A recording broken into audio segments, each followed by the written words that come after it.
Hello అందరికీ welcome to my channel. ఇవాళ ఏంటంటే ఉల్లికాడలతో ఎండు చేపల కూర ఎలా చేయాలంటే చూసేద్దామా. చాలా అంటే చాలా బాగుంటుంది. ఉల్లికాడలతో చేస్తే చాలా టేస్ట్గా ఉండిద్ది. ఎండు చేపల్లోకే కాదు, అన్ని కర్రీస్లోకి కూడా వేసుకోవచ్చు. ఎగ్ కర్రీలోకి కానీ మనం ప్రతి కర్రీలోకి కొంచెం వేసుకుంటే చాలా బాగుంటుంది. టేస్ట్ అయితే చాలా అంటే చాలా బాగుంటుంది. తప్పకుండా ట్రై చేయండి. అలానే నా ఛానల్ని లైక్ చేసి అండ్ సబ్స్క్రైబ్ చేసుకోండి. ఫస్ట్ అయితే ఉల్లికాడల్ని ఇలా మట్ట కట్ చేస్తుంది కదా, అలా కొంచెం పైకి కట్ చేసేసి తొక్కులు అనేది పక్కన పడేసి ఒక బాండీలోకి వేసి శుభ్రం కడిగి పెట్టేసుకోవాలి.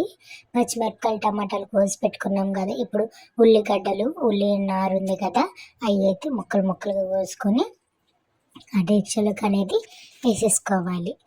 సన్నగా కట్ చేసుకుంటే సరిపోయిద్ది. మనమైతే కట్ చేసుకున్న తర్వాత కారం అవన్నీ ముందు తెచ్చి పెట్టుకోవాలి. పక్కన అయితే కొంచెం గల్లుప్పు వేసేసుకోవాలి.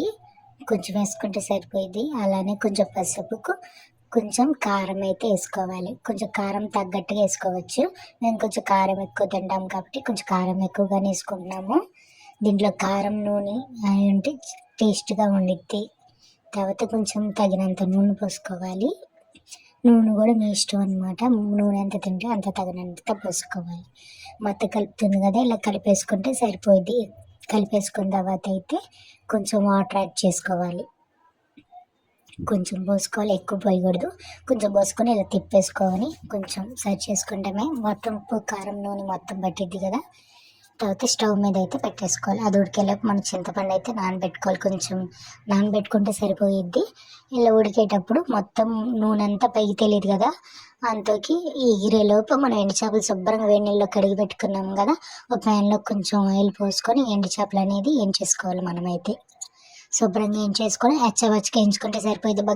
మళ్ళీ బాగా వేయించేసామనుకోండి గట్టిగా అయిపోయింది. ఎండు చేపలు అయితే ఎచ్చపచ్చగా వేయించుకున్నాం కదా, ఈ ఎండు చేపలు అనేది మొత్తం ఎగిరిపోయింది కదా, దీంట్లోకి అయితే వేసేసుకోవాలి.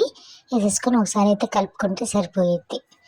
తర్వాత చింతపండు పులుసు అయితే పోసేసుకోవాలి. మనమైతే మొత్తం ఎగిరిపోయింది కదా, నూనె అంతా పైకి తిన్నప్పుడు అదే గుర్తు అనమాట మీకు. అప్పుడు చింతపండు పులుసు అయితే పోసేసుకోవాలి. పోసుకునేలోపు మనమైతే మొత్తం చింతపండు పులుసు మొత్తం ఎగిరిపోయిద్ది కదా, మళ్ళీ నూనె ఇట్లా పైకి తేలిద్ది. నాకు ఆడైతే కరివేపాకు కానీ కరివేపాకు అయితే ఉంది, కరివేపాకు అయితే వేయకూడదు. అందుకని కొత్తిమీర అయితే లేదు, అందుకని కొత్తిమీర అయితే వేయలేదు. కొత్తిమీర వేసుకుంటే చాలా అంటే చాలా బాగుండిద్ది. చూసారా ఫైనల్గా అయితే ఎంత బాగుందో.